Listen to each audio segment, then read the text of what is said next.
अस्सलाम वालेकुम। News with views के साथ मैं हूं रज़ा शाह और आप देख रहे हैं यूट्यूब चैनल। नाज़रीन, फराह खान पाकिस्तान की सियासत के उफ़्क़ पर छाई हुई हैं। जब से पाकिस्तान तहरीक इंसाफ गवर्नमेंट से गई है तब से पाकिस्तान के हर सियासतदान के ज़ुबान पर फराह खान का नाम है, ज़बान ज़द आम हैं। फराह खान की करप्शन की स्टोरीज़ के बारे में बहुत सी कहानियाँ सुनने को मिल रही हैं। तो फराह खान के हवाले से कुछ डेवलपमेंट्स हैं वो आपसे शेयर करनी है। एक तो उन्होंने वतन वापसी का फ़ैसला किया है, कुछ तारीख तय की है, वो भी आपसे शेयर करनी है, किस तारीख को वापस आ रही हैं। उसके अलावा फराह खान ने कुछ सियासतदानों को नोटिस भिजवाए हैं कि उन्हें गोगी क्यों कहा, और उनकी करप्शन के हवाले से वो भी आपसे शेयर करना है। वो क्या स्टोरी है, बड़ी इंटरेस्टिंग स्टोरी है।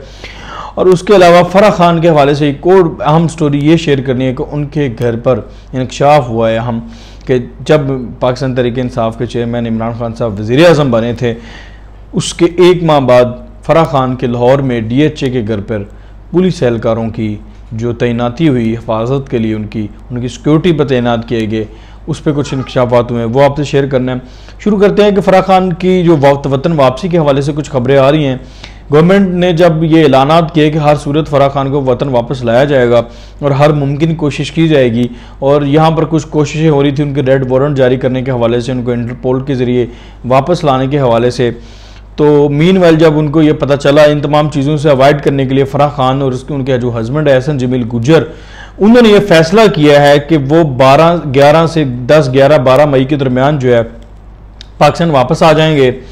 और पाकिस्तान वापस आकर वो क्या करेंगे, यहाँ पर कई सवालात हैं कि क्या वो नैब की तहकीकात के लिए कोऑपरेट करेंगे, नैब के सामने पेश होंगे, या फिर उन्हें एयरपोर्ट से गिरफ्तार किया जाएगा। तो हमारी इतलात ये हैं कि उन्हें एयरपोर्ट से हिफाजती तहवील में भी ले जाने का इम्कान है या वैसी हिरासत में ले लिया जाए। मीनवाइल दूसरी तरफ फराह खान की जानिब से हिफाजती बेल लिए जाने का भी इम्कान है, उनकी तरफ से ये सोचा जा रहा है। हमारी तलात ये हैं कि वो पहले हिफाजती बेल लेना चाहते हैं, हिफाजती बेल लेने के बाद वो वतन वापस आकर नैब के सामने पेश होना चाहते हैं ताकि गिरफ्तारी से बचा जा सके। और दूसरी, फराह खान ने कुछ नोटिस भिजवाए पाकिस्तान के सियासतदानों को।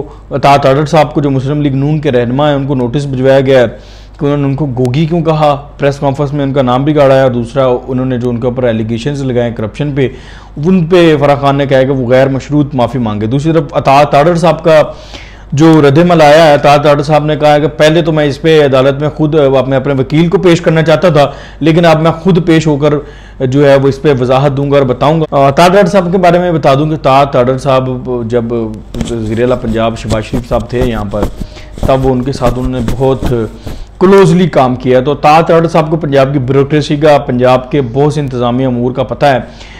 तो अतात अडर साहब के कहने के मतलब ये कहना जो है वो बेजा नहीं होगा कि उन्हें फराह खान के हवाले से अगर किसी करप्शन का कुछ ब्यूरोक्रेट से राब्तों से मतलब कोई है चीज़, तो वो ज़रूर कहा जा सकता है कि उनके ज़रूर राब्ते होंगे कुछ ब्यूरोक्रेट से, और उन ब्यूरोक्रेट से उनके पास बहुत सी स्टोरीज पहुंची होंगी।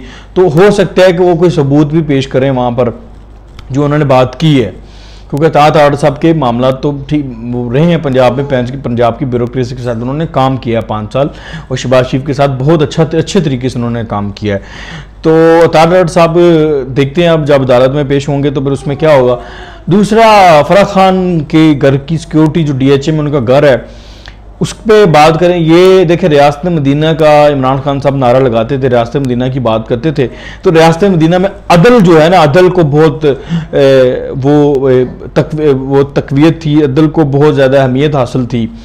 तो अब आपने देखना है कि क्या इमरान खान साहब भी अदल पे चलते थे, क्या इमरान खान साहब भी अदल के मुताबिक काम करते रहे, क्या इमरान खान साहब भी रियासत मदीना के मुताबिक काम करते रहे हैं कि नहीं करते रहे।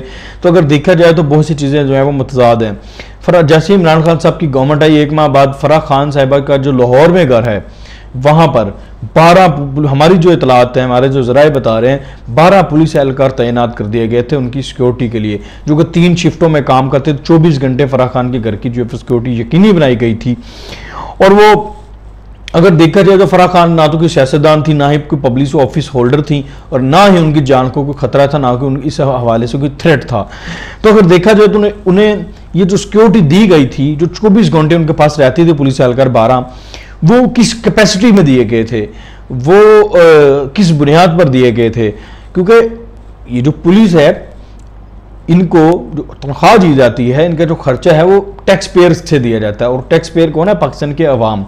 पाकिस्तान के अवाम के पैसों से उनका खर्चा उठाया जाता है। जो 24 घंटे वो काम करते रहे उसका खर्चा पाकिस्तान की अवाम ने उठाया। तो डेफिनेटली अवाम ये सवाल करने की भी मजाज है कि अगर उन्होंने उसका खर्चा उठाया है तो वो किस बुनियाद पर उनको उसकी हिफाजत के लिए तैनात किया गया था फराह खान की।